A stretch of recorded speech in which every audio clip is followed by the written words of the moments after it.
قریب پہنچے تو شہزاد نشانات کو دیکھ کر بولا، یار یہ اتنے بڑے بڑے کس کے پیروں کے نشان ہیں؟ اور ان نشانات کو دیکھ کر لگ رہا ہے کوئی تم لوگوں کی طرف گیا تھا۔ میں جلدی سے شہزاد کی بات کو کاٹتے ہوئے کہا، نہیں نہیں شہزاد، یہ نشان تیرے پیچھے پیچھے بن رہے تھے، اس کا مطلب کوئی ہماری طرف منہ کر کے الٹا چلتا ہوا تیرے پیچھے پیچھے جا رہا تھا۔ شہزاد نے ہنستے ہوئے کہا، ارے یہ کیا لاجک ہے؟ ان پاؤں کے نشان سے صاف پتہ چل رہا ہے یہ تمہاری طرف جا رہے ہیں، کیونکہ ان کے پنجے تمہاری طرف ہیں اور ایڑیاں میری طرف ہیں، اور اگر میرے پیچھے کوئی آ رہا ہوتا تو اسے الٹا چلنے کی کیا ضرورت تھی، وہ سیدھے ہی میرے پیچھے آ جاتا۔ میں نے ناں میں سر ہلاتے ہوئے کہا، یار تجھے سمجھ کیوں نہیں آ رہی؟ یہ وہی نشان ہیں جو میں نے سیڑھیوں میں دیکھے تھے، ان کو دیکھ کر پتہ چل رہا ہے کوئی الٹے پاؤں والا شخص ہے جو تیرے پیچھے چل رہا تھا۔ اگر نہیں یقین تو دیکھ لے، جہاں تک تو چلا ہے یہ نشان بھی وہیں تک ہیں، اور جہاں ہم کھڑے تھے وہاں کوئی نشان نہیں ہے۔ میری یہ بات سنتے ہی روفی نے بھی چیک کرنا شروع کر دیا اور قدموں کے نشانات پر غور کرنے لگا، تو روفی نے نوٹ کیا کہ جو میں کہہ رہا تھا وہ سچ ہے۔ اسی لیے روفی نے شہزاد کو بھی نشانات کو غور سے دیکھنے کو کہا، اور شہزاد نے غور کیا کہ نشان واقع میں ہماری طرف نہیں، بلکہ جس روم کا دروازہ خود بخود کھلا تھا، اس روم سے لے کر جہاں تک شہزاد چلا تھا وہ قدموں کے نشانات وہیں تک ہی تھے۔ یہ دیکھ کر شہزاد گھبرانے لگا اور بولا، چلو یہاں مجھے خطرہ لگ رہا ہے۔ ابھی شہزاد یہ بات کر ہی رہا تھا کہ اچانک پھر سے ایک ڈراؤنی سی چیخ کی آواز سنائی دی۔ اسی وقت ایک کلاس روم کا دروازہ جھٹ سے کھلا اور اس میں کوئی پرچھائی سی نکل کر بھاگتی ہوئی سیڑھیوں کی طرف جاتی دکھائی دی، جسے دیکھ کر روفی نے کہا، وہ وہاں سے کوئی چیز نیچے کی طرف گئی ہے۔ ہاں کوئی ہے، وہ شہزاد نے کہا، ہاں ہم نے بھی دیکھا ہے اسے، چلو اس کے پیچھے۔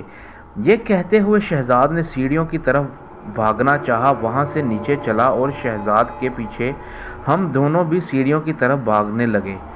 اسی دوران ہمیں شہزاد کے چیخنے کی آواز سنائی دی۔ جیسے ہی میں اور روفی سیڑھیوں پر پہنچے تو ہمارے ہوش ہی اڑ گئے، کیونکہ نیچے والی سیڑھیوں پر بہت ہی عجیب سی کوئی عورت بیٹھی ہوئی تھی، جس نے شہزاد کو گردن سے پکڑ رکھا تھا اور شہزاد کے منہ سے پانی ٹپک رہا تھا اور اس کی آنکھیں باہر آ رہی تھیں۔ ایسا لگ رہا تھا کہ شاید شہزاد کا دم گھٹ رہا تھا۔ یہ دیکھتے ہی روفی نے ڈر کر واپس اوپر کے کمروں کی طرف دوڑ لگا دی۔ اس سے پہلے میں روفی کو آواز دیتا، شہزاد کے منہ سے ہلکی سی آواز نکلی، بچاؤ۔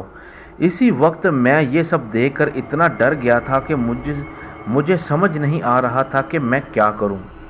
میں خوف سے کانپ رہا تھا، لیکن میری ہمت نہیں ہو رہی تھی کہ میں آگے بڑھ کر شہزاد کو بچا سکوں۔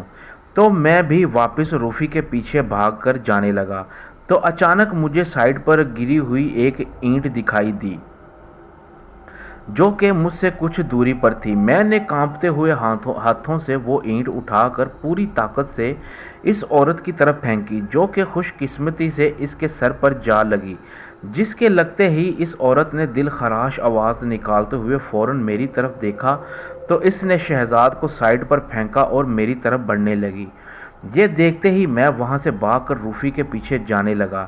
اس وقت میری جان پر بنی ہوئی تھی، میں اندھا دھند بھاگ رہا تھا، مجھے سمجھ نہیں آ رہا تھا کہ روفی کون سے کمرے میں گیا ہے۔ میں بس بھاگ رہا تھا کہ اچانک میرا پاؤں کسی چیز سے ٹکرایا اور میں گر گیا، جس کی وجہ سے مجھے بہت شدید چوٹ لگی۔ اس وقت میری آنکھوں میں اندھیرا سا چھا گیا تھا اور میرے بائیں گھٹنے پر بہت درد ہو رہا تھا۔ ایسا لگ رہا تھا کہ جیسے میرا گھٹنا ٹوٹ گیا ہے۔ میں لیٹے ہوئے اپنے گھٹنے کو دبانے لگا، اتنے میں اچانک مجھے کسی نے پکڑ کر اٹھایا۔ میں نے اسی وقت چونک کر دیکھا تو روفی مجھے پکڑ کر اٹھا رہا تھا۔ میں نے ہمت کی اور روفی کی مدد سے کھڑا ہو گیا، لیکن مجھ سے ٹھیک طرح چلا نہیں جا رہا تھا۔ روفی نے ڈرے ہوئے انداز میں مجھ سے کہا، اس نے شہزاد کے ساتھ کیا کیا؟ میں نے کہا، پتہ نہیں، مجھے بہت ڈر لگ رہا ہے۔ وہ شہزاد کو چھوڑ کر شاید میرے پیچھے بھاگی تھی، کیونکہ میں نے اس کو اینٹ ماری ہے۔ یہ سنتے ہی روفی نے کہا کیا تو نے اس عورت کو مارا؟ میں نے درد سے جھونجتے ہوئے لہجے میں کہا ہاں شاید، پر پتہ نہیں یار اسے لگی کہ نہیں، پر وہ چیخی تو ایسے تھی جیسے اس کا سر پھٹ گیا ہو۔ روفی نے کہا یار کیا وہ کوئی پاگل عورت ہے؟ میں نے کہا ارے مجھے کیا پتا، پر میں نے آج تک ایسی عورت کبھی نہیں دیکھی، شاید تجھے پتہ نہیں، پر اس کا چہرہ جلا ہوا اور بہت ڈراؤنا تھا، اور اس کی آنکھیں پوری سفید تھیں، قسم سے بہت ہی بھیانک شکل تھی۔ اب ہم یہ بات کر ہی رہے تھے کہ اچانک ہمیں شہزاد کی آواز سنائی دی۔ وہ ہمارے نام لے کر آوازیں دیتا ہوا سیڑھیوں کی طرف سے ہماری طرف تیزی سے آ رہا تھا۔ اسے صحیح سلامت دیکھ کر روفی اور میں بہت خوش ہوئے اور ہم بھی شہزاد کے پاس پہنچ گئے تو میں نے دیکھا کہ شہزاد کے گلے پر پنجے کے نشان پڑے ہوئے تھے۔ اس سے پہلے میں شہزاد سے کوئی بات کرتا، شہزاد نے میری طرف دیکھتے ہوئے جلدی سے پوچھا تو ٹھیک ہے نا میرے بھائی؟ میں نے کہا ہاں میں ٹھیک ہوں، لیکن وہ عورت کہاں ہے؟ شہزاد نے کہا پتہ نہیں، اس نے مجھے چھوڑ دیا تھا اور تیرے پیچھے بھاگی تھی۔ بس مجھے اتنا ہی پتا ہے، روفی نے کہا، لیکن وہ اوپر تو نہیں آئی، میں اور دیمی اوپر ہی ہیں تب سے۔ یہ سنتے ہی شہزاد حیرت انگیز نظروں سے مجھے اور روفی کو دیکھنے لگا۔ میں نے کہا کیا ہوا شہزاد، تو ہمیں ایسے کیوں دیکھ رہا ہے؟ شہزاد نے کہا یار میں نے خود دیکھا تھا، وہ مجھے چھوڑ کر تیرے پیچھے بھاگی تھی۔ روفی نے کہا نہیں، جب میں نے دیمی کو دیکھا تو یہ اندھا دھند بھاگ رہا تھا، لیکن اس کے پیچھے کوئی نہیں تھا، تو یہ اچانک گر گیا، اس لیے میں نے جلدی سے اسے اٹھا لیا۔ میں نے روفی کی طرف دیکھتے ہوئے کہا پر روفی تو بھاگ کر کہاں گیا تھا؟ روفی نے کہا میں اس کلاس روم میں چھپ گیا تھا جس کا دروازہ خود بخود کھلا تھا، پھر میں نے کھڑکی سے تجھے بھاگتے ہوئے دیکھا تو میں تیرے پیچھے بھاگا، لیکن تو گر گیا تھا۔ اتنے میں شہزاد نے کہا یار اب یہ باتیں کرنے کا وقت نہیں ہے، چلو یہاں سے باہر نکلیں، مجھے لگتا ہے وہ کوئی عورت نہیں بلکہ کچھ اور ہی چیز ہے۔ شہزاد کے منہ سے یہ بات سنتے ہی میں اور روفی ایک دوسرے کی طرف دیکھنے لگے، کیونکہ ہم تینوں میں صرف شہزاد ہی ایسا لڑکا تھا جو پوری طرح سے نڈر تھا، لیکن یہ بات کرتے ہوئے شہزاد پوری طرح ڈرا ہوا تھا، وہ بھی ہماری طرح کانپتے ہوئے بات کر رہا تھا اور گھبراہٹ میں ادھر ادھر دیکھ رہا تھا۔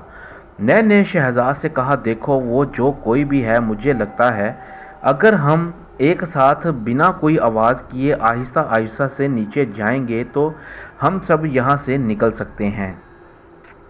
میری یہ بات سن کر شہزاد اور روفی نے ہاں میں سر ہلایا اور ہم سب ایک ساتھ آہستہ آہستہ سے آگے بڑھتے ہوئے سیڑھیوں سے نیچے اترنے لگے۔ ابھی ہم آدھی سیڑھیاں ہی اترے تھے کہ اچانک ہمیں کسی کے بھاگتے ہوئے قدموں کی آواز سنائی دی، لیکن ہمیں پتہ نہیں چل رہا تھا کہ آواز اوپر سے آ رہی ہے یا نیچے سے، لیکن ایسا محسوس ہو رہا تھا کہ وہ آواز ہمارے قریب ہی سے آ رہی ہے۔ پھر اچانک کسی کے گھرانے کی آواز آئی، جسے سنتے ہی روفی ہمیں چھوڑ کر تیزی سے سیڑھیاں اترا اور کوریڈور سے بھاگتا ہوا صحن کی طرف چلا گیا۔ اس کے پیچھے شہزاد نے بھی بھاگنے کی کوشش کی، لیکن میں نے شہزاد کا ہاتھ پکڑ کر سرگوشی میں کہا پلیز یار میں نہیں بھاگ سکتا، میرے گھٹنے میں شدید درد ہے۔ تو شہزاد نے بنا بولے ہاں میں سر ہلایا اور ہم دونوں آہستہ آہستہ سے سیڑھیاں اتر کر کوریڈور سے باہر صحن کی طرف جا رہے تھے تو اچانک ہمیں روفی کے چیخنے کی آواز سنائی دی۔ اسے سنتے ہی ہم دونوں چونک کر ایک دوسرے کی طرف دیکھنے لگے۔ شہزاد نے ڈرتے ہوئے کہا یار یہ تو اپنے روفی کی آواز تھی۔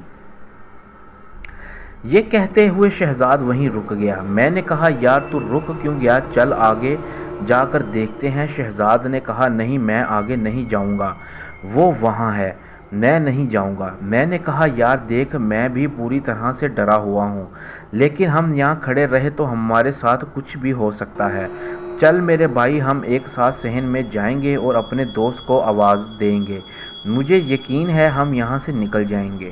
یہ سنتے ہی شہزاد اپنے کانپتے ہوئے ہاتھوں سے میرا ہاتھ پکڑا اور ہم ڈرتے ہوئے آہستہ آہستہ سے صحن کی طرف گئے تو وہاں ہم نے دیکھا کہ روفی زمین پر پھیلی درختوں کی جڑوں میں جکڑا ہوا تھا۔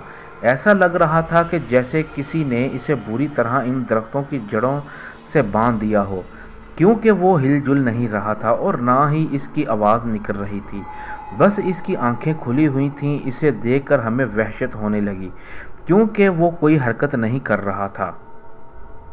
میں نے شہزاد سے کہا، یار روفی کو کھولو، میں مون وغیرہ کو آواز دیتا ہوں۔ یہ سنتے ہی شہزاد روفی کو کھولنے کی کوشش کرنے لگا۔ میں نے دیوار کے پاس جا کر اپنے دوستوں کو آوازیں دیں، لیکن عارف وغیرہ نے باہر سے کوئی جواب نہیں دیا۔ ایسا لگ رہا تھا جیسے اسکول کے باہر کوئی موجود ہی نہیں ہے۔ میں نے دیوار پر چڑھنے کی کوشش کی، لیکن گھٹنے میں درد کی وجہ سے چڑھ نہیں پایا۔ تو میں واپس شہزاد کے پاس گیا تو دیکھا کہ شہزاد ابھی بھی روفی کو ان جڑوں سے چھڑانے کی کوشش کر رہا تھا۔ مجھے دیکھتے ہی شہزاد نے کہا، باقی دوست کہاں ہیں؟ میں نے کہا، یار لگتا ہے باہر کوئی نہیں ہے اور مجھ سے دیوار پر چڑھا نہیں جا رہا۔ تو ایسا کر، دیوار پر چڑھ کر کسی کو آواز دے، تب تک میں روفی کو چھڑاتا ہوں۔ شہزاد نے جلدی سے ہاں میں سر ہلایا اور بھاگ کر دیوار کی طرف گیا۔ اس دوران میں روفی کو چھڑوانے کی کوشش کر رہا تھا کہ اچانک مجھے بائیں طرف کے کلاس روم سے کسی کے ہنسنے کی آواز سنائی دی۔ میں نے فوراً چونک کر دیکھا تو وہی شیطانی عورت اس روم کے سامنے کھڑی عجیب طرح سے ہنس رہی تھی۔ اسے دیکھتے ہی میری جان نکلنے لگی کیونکہ اس کی شکل پہلے سے اور زیادہ بھیانک ہو رہی تھی۔ اس کے دانت گندے اور نوکیلے تھے اور اس کی زبان درمیان میں سے کٹی ہوئی تھی۔ اس نے ہنستے ہوئے اپنی سانپ جیسی زبان اپنے ہونٹوں کے ارد گرد گھمائی۔ یہ دیکھتے ہی میں جلدی سے وہاں سے لنگڑاتا ہوا شہزاد کی طرف بھاگا تو شہزاد دیوار سے واپس نیچے اترتا ہوا کہہ رہا تھا کہ یار باہر اپنا کوئی لڑکا نہیں ہے۔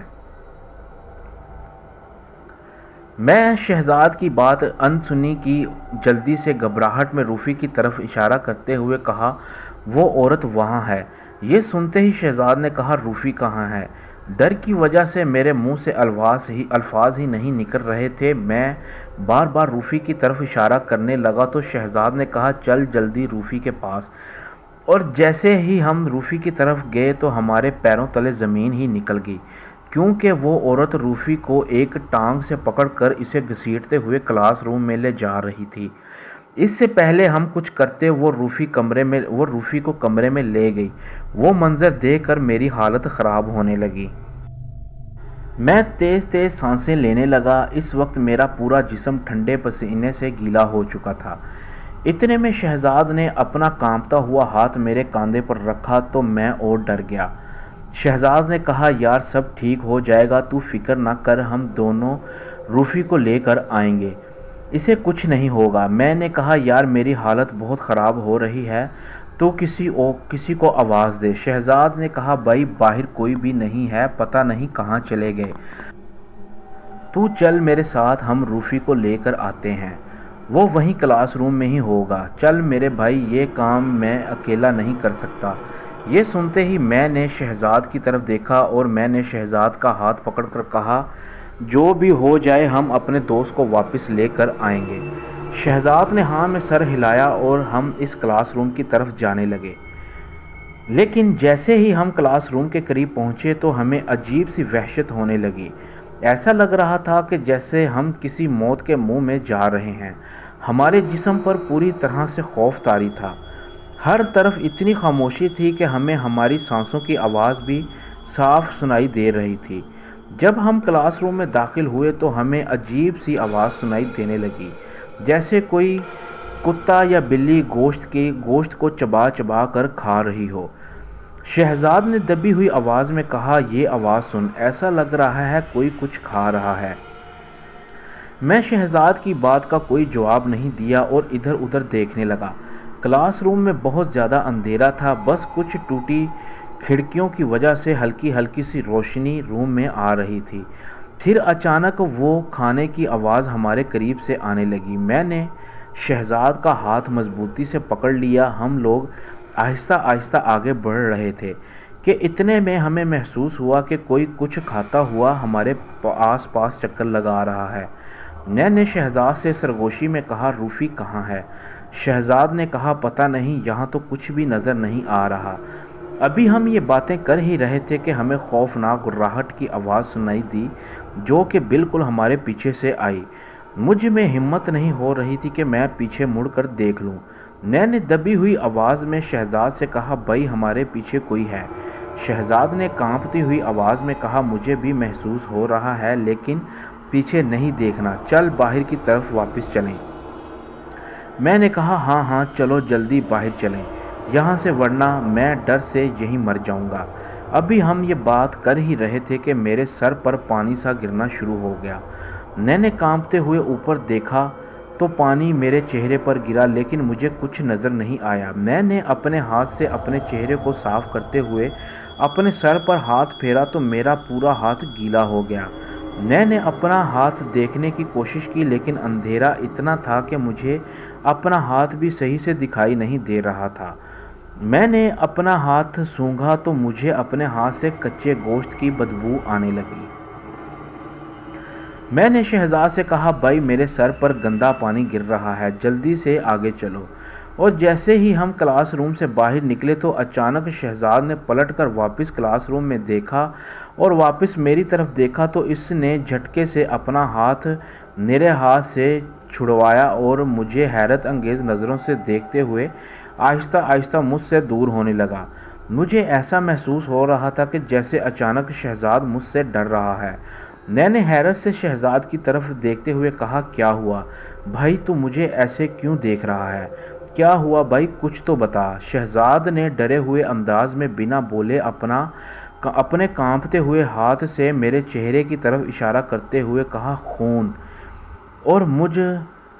اور مجھ سے دور ہٹنے لگا۔ یہ سنتے ہی میں اپنے چہرے پر ہاتھ پھیرنے لگا تو مجھے میرا ہاتھ خون سے رنگا ہوا نظر آیا۔ میں حیرانی سے کبھی اپنے ہاتھ تو کبھی شہزاد کی طرف دیکھ رہا تھا۔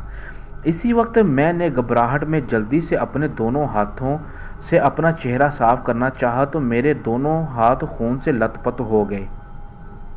یہ دیکھ کر مجھے اور زیادہ ڈر لگنے لگا۔ میں نے شہزاد سے کہا، بھائی مجھے ایسے چھوڑ کر مت جا، یہ خون پتہ نہیں کیسے لگا۔ رک جا بھائی، شہزاد نے کہا، دیمی تو میرا دوست ہے پر مجھے تجھ سے ڈر لگ رہا ہے، تیرا پورا سر اور چہرہ خون آلود ہو چکا ہے۔ میں نے کہا، بھائی میں نہیں جانتا یہ کیسے ہوا پر تم مجھے چھوڑ کر مت جانا، مجھے یہاں سے باہر نکال میرے بھائی۔ دیکھ روفی بھی نہیں ہے، باقی دوست بھی نہیں ہیں، ایسے میں تو مجھے اکیلا مت چھوڑ میرے بھائی، پلیز مجھ سے ڈر مت، میرا ہاتھ پکڑ، دیکھ میں تیرا دوست ہوں۔ یہ کہتے ہوئے میں نے اپنا ہاتھ شہزاد کی طرف بڑھایا تو شہزاد نے ڈرتے ہوئے آہستہ آہستہ سے میرا ہاتھ پکڑ لیا اور بولا، چل دیمی، پہلے میں تجھے دیوار پر چڑھاتا ہوں۔ ابھی شہزاد یہ بات کر ہی رہا تھا کہ اچانک کلاس روم سے خوفناک ہنسی کی آواز سنائی دی اور اسی دوران کسی کا کٹا ہوا بازو کلاس روم سے باہر آ کر ہمارے سامنے گرا۔ اسے دیکھتے ہی میں اور شہزاد ایک دوسرے سے لپٹ کر زور زور سے چلانے لگے اور پھر گھبرا کر اس کٹے ہوئے بازو سے دور ہو کر اسے دیکھنے لگے۔ اسی وقت کلاس روم سے ہمیں غرانے کی آواز سنائی دی تو جیسے ہی ہم نے کلاس روم کی طرف دیکھا تو ہمیں وہی خوفناک عورت دکھائی دی۔ وہ منظر میں آج تک نہیں بھولا کیونکہ اس عورت کا منہ پہلے سے کافی خوفناک اور بڑا ہو چکا تھا اور اس نے اپنے منہ سے روفی کی گردن کو دبوچ رکھا تھا اور وہ عورت اپنی خوفناک سفید آنکھوں سے ہمیں وحشیوں کی طرح گھور رہی تھی۔ اس دوران روفی کے پورے کپڑے خون سے بھرے ہوئے تھے اور روفی کا ایک بازو بھی اس کے ساتھ نہیں تھا۔ تب ہم سمجھ گئے کہ جو ہمارے پاس کٹا ہوا بازو گرا تھا وہ روفی کا تھا اور ہم دونوں بے بس ہو کر یہ سب دیکھ رہے تھے کہ اچانک ہمیں باہری دیوار سے کچھ آوازیں سنائی دیں تو اسی وقت وہ عورت کسی جانور کی طرح روفی کو منہ میں دبوچے ہی ہاتھوں پیروں سے تیزی سے بھاگتی ہوئی روفی کو گھسیٹتے ہوئے اپنے ساتھ لے کر سیڑھیوں سے اوپر کی طرف چلی گئی۔ ابھی ہم اسے دیکھ ہی رہے تھے کہ ہمیں ہمارے پیچھے دھمک سنائی دی۔ ہم نے چونک کر پیچھے دیکھا تو شہزاد کا بڑا بھائی نعیم اسکول میں داخل ہو چکا تھا اور اس کے پیچھے عارف اور اس کے ابو اور بھائی اور ان کے پیچھے مون وغیرہ کے ساتھ کچھ اور لوگ بھی دیوار پھلانگ کر اسکول میں اتر رہے تھے۔ انہیں دیکھتے ہی ہم دونوں دوڑ کر نعیم بھائی سے لپٹ گئے اور زور زور سے رونے لگے۔